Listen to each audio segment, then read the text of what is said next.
agitations, Mr. Makri? Well, you see, before we even start at this, the action that took place in Oyo State is treason. It's treason. Because there are people who wanted the national lawyers are going to explain that later. And then, of course, these people, to drive home their point, were wearing military fatigues. So it's like a coup. You know, they were trying to play, pause, and then, of course, we have Sunday who comes around to say he's not involved in it, he doesn't like them, or because it failed. If it had succeeded, I think he will be telling a different story. You see, agitations are good. This is a democracy. And agitations are good. Because that's one of the rights of individuals or citizens in a democracy. You can agitate. You have freedom of speech. And you can agitate on things you don't like. But it has to be done systematically. It has to be done within the law. You don't go and wear military uniform, carry guns from somewhere, illegal guns, and you start to try and take over the government and say you are agitating. But at the same time, let's look at the bigger picture. Nigeria. First of all, you have the Niger Delta militants. Then you have the IPOB people in the southeast. Then in the northeast, you have Boko Haram. Now in the northwest, we are having bandits and all kinds of people. All these are pockets of agitations. Now, if we don't handle it properly, we might be repeating the Somalia effect.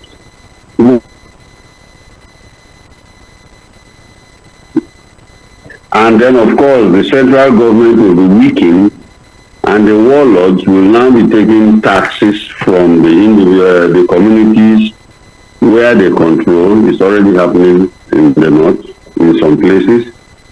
And then, of course, it fights on the legitimacy, it impinges on the legitimacy of the central government.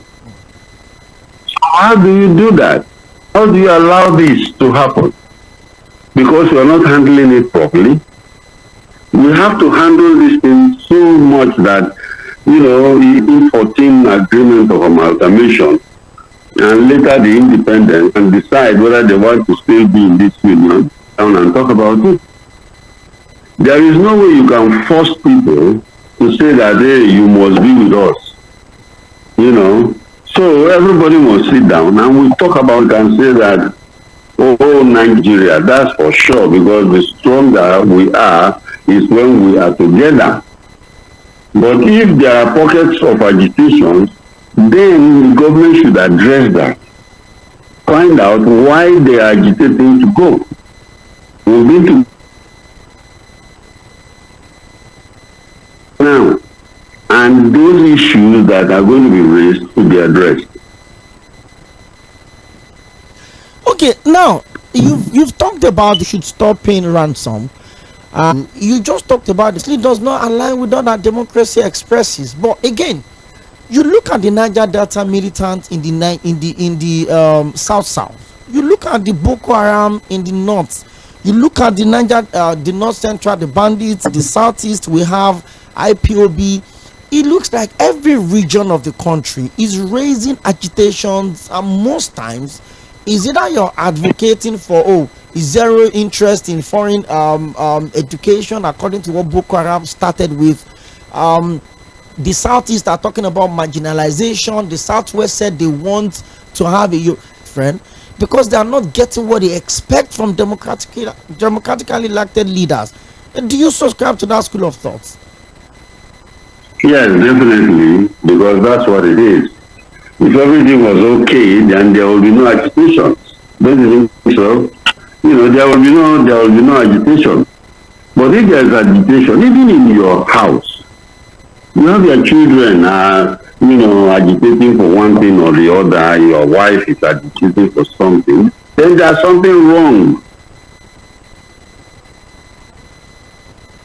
So which is the south, we are talking of resource control. Why resource control?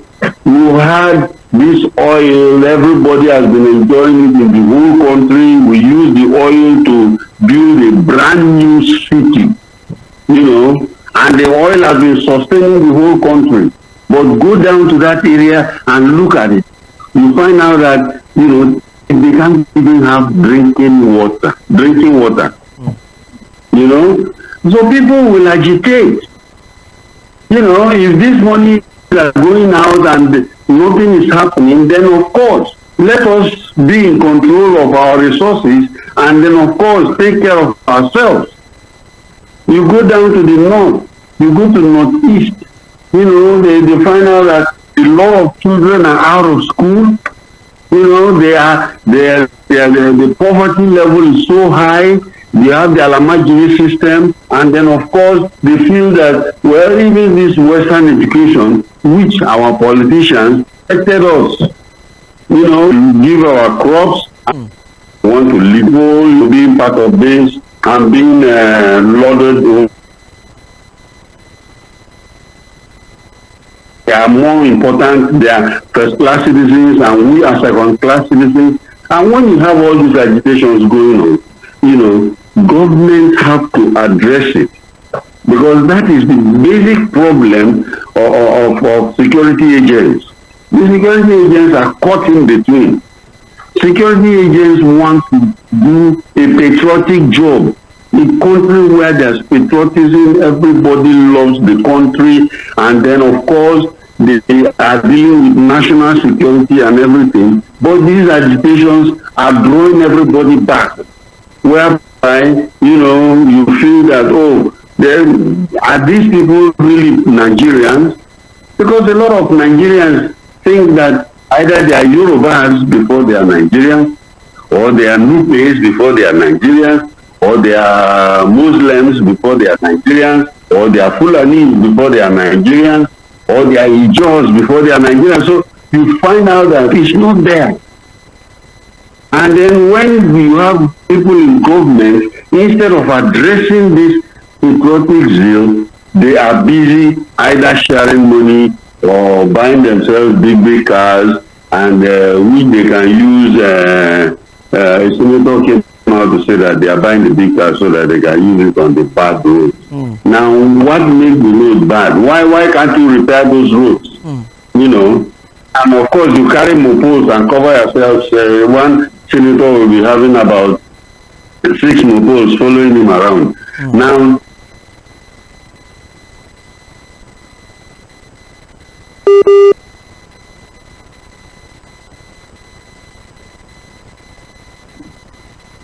these are you with me? I'm with you. These are the priorities. Yeah, these are the priorities that have been misplaced. So I think a reasonable government should go ahead and address those things, and then of course look at it and see what they can do about it. I am happy for one, because we have a president who was an activist before. He was an activist, a political activist. Do you remember Nadeko? Yes. Exactly. He was one of the, he's in government. And this is the time to address this thing, instead of allowing... Mr. Dennis Amakre, now you just established the fact that the president, while he was in the opposition, in fact, even before the opposition issue came up in 1999, while the military were holding, sway, holding power in the country, he was part of the people that kept advocating for democracy to return. And upon the return of democracy, he kept talking about true federalism. Now that he's the president, how well do you think we need to sincerely revisit this issue of federalism and resource control? You talked about the oil in the Niger Delta not developing the region, but developing other part of the region. You talked about this Southwest agenda that feels like, oh, we're elite, we can develop at our own pace. The northern side, the people against them are saying, no, visit the issue of true federalism. True federalism is a constitutional issue, and in fact, the constitution itself has to be reviewed. You know, because people have been agitating, and of course that's not correct, because this was a military arrangement. I know, I was in government at that time when the military wanted to hand over to civilians, and of course they were in a hurry to go. So as they were in a hurry to go, they quickly handed over and give us this document. Say, this is the constitution, you run it, okay? And then of course we've tried the constitution, and there are hitches. The hitches are so many. So now that even those activists who were agitating for the democracy to come back are in government, that's what I'm saying, that we have to address it properly. You review that constitution. If you want to bring the people's constitution, so there are many constitutional conferences that we've had that directly expresses the will of the people. So that first opening phrase of the constitution will be meaningful. And if they do that, then they look at other sections of that constitution which addresses, we are going to run a federalism, it has to be true federalism, and then of course this should be carried out across the country. And that's why you have agitations in Niger Delta, you know, we are in a federalism, and then of course the minerals in the Niger Delta, they say, belongs to the federal government. But the gold in Zamfara belongs to individuals. It belongs to individuals, not even Zamfara state. You know, so this kind of disparity does not augur well for a federal system. If you want everybody to own their own minerals, just like in the United States here, where if I have if you go to Texas, you see very rich oil magnates, where in their backyard, in the farm, they have an oil well, and then they sell it directly. All they do is pay tax. They are paying tax. All the oil belongs to them because that land belongs to them. You know, if you want to do that, then you do that. Well, let's share whatever minerals we have under the ground, on top of the ground, in the air. Then it should spread across the whole country, where you say, all right, this is Commonwealth.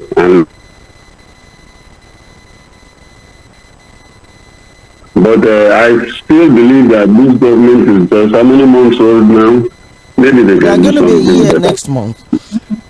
Okay, and let's go back to the incident that happened in Ibadan. I mean, that's actually the crux of the conversation on the show today. And I want to ask you, what risk does that singular incident pose to other interest or agitators that could spring forth or spring up in the next couple of in nearest future?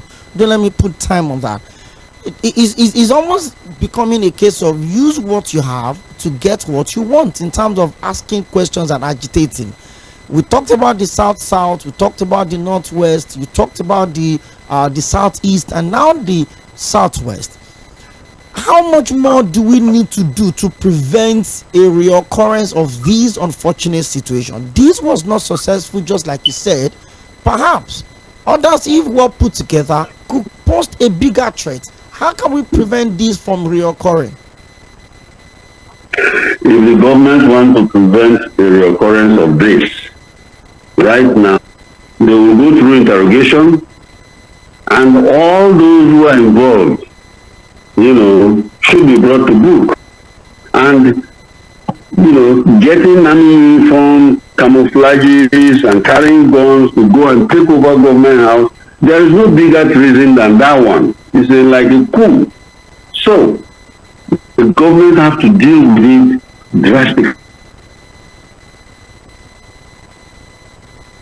Others will now build on that and say, oh, okay, after all, when it happened to Ibadan, what happened? Okay? Or when it happened to Ibadan, they didn't do anything, but now it's happening in Enugu, and then you killed in Okwama, and then you raise down the whole town. So, you know, there should be equal justice under the law. Equal justice. You know, so they have to deal with this particular situation and let the people know. Let it be an example that this kind of thing will not be tolerated. Okay, now I want from beyond Lagos, you want to think that the largest or the commercial heritage around Oyo and Osun State, but significantly, why do you think the people decided to try it out in Oyo State? And if you had succeeded, what problem would that have created within the Southwest for us? Well, you're very correct. It's a very strategic move, very, very strategic move. And remember, when Sunday Igboho was campaigning about Oduduwa Republic, it was around this time Oyo that saying that him coming out is the capital of Oduduwa. Okay, and again, in 2012, the ECOWAS instructed all of the member states to set up agencies that would handle small arms and light weapons proliferation around the regions. And almost all of the states, from my research, almost all of the member states have such agencies that are mopping up small arms within the ECOWAS region. Nigeria has the agency, but it is not fully functional. How vital is this kind of agency? Because when they caught these people, they had guns on them, they had, you know, loads of ammunition, bullets, they had the military uniform, just like you said, boots, they had a lot of things around them. And if you look at those things, it's probably coming in from the maybe the Sahel region, the black market and all of that. But more importantly, Mr. Dennis Amakri, how vital is the government making sure that we mop up all of the small arms around the Southwest region or even across the country? You know that there was a study that was carried out some years back, and they said that most of the illegal arms in West Africa, about 80% of the illegal arms in the West Africa sub-region are in Nigeria. Yes.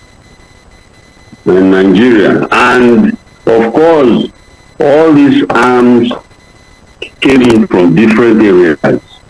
When Gaddafi was overthrown, lorry loads of arms from his armory came across intercepting a whole bunch of arms coming in from Turkey through Apapa seaport, and were intercepted by the DSS. I know that. And then, of course, in the southeast and across Kogi State, all around the place. So, the arms come in and out, and you can just buy arms. The proliferation of small arms and light weapons is very, very much on the high